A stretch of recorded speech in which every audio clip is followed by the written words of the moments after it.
Delhi liquor కేసులో arrest అయిన BRS MLC కవిత judicial custody ఈ నెల 14 వరకు పొడిగించింది కోర్టు. జ్యుడిషియల్ కస్టడీ ముగియడంతో కవితను ప్రత్యక్షంగా రౌజ్ అవెన్యూ కోర్టులో ప్రవేశపెట్టారు తిహార్ జైలు అధికారులు.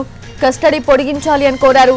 దాంతో ఈ నెల 14 వరకు కవిత కస్టడీ పొడిగిస్తూ ఆదేశాలు జారీ చేసింది కోర్టు.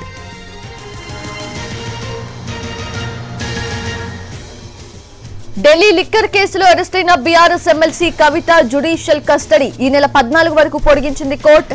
జ్యుడిషియల్ కస్టడీ ముగియడంతో కవితను ప్రత్యక్షంగా రౌజ్ అవెన్యూ కోర్టులో ప్రవేశపెట్టారు తిహార్ జైలు అధికారులు.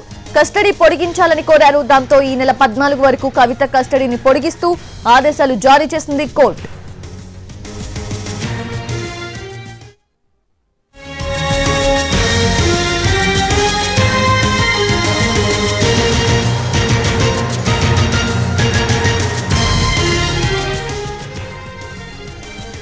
లిక్కర్ కేసులో ఢిల్లీ ముఖ్యమంత్రి అరవింద్ కేజ్రీవాల్ జ్యుడిషియల్ కస్టడీని ఈ నెల 20 వరకు పొడిగించింది కోర్టు. మరోవైపు సుప్రీంకోర్టులో కేజ్రీవాల్ బెయిల్ పిటిషన్ పై విచారణ జరిగింది.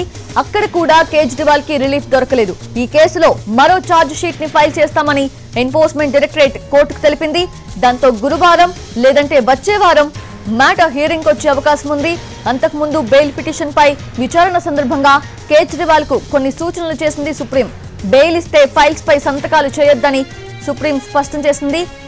అయితే కేసులో ప్రస్తుత పరిస్థితిని మాత్రమే తాము పరిశీలిస్తున్నామని, కేజ్రీవాల్ సీఎం స్టేషన్ ని చూడటం లేదని తెలిపింది.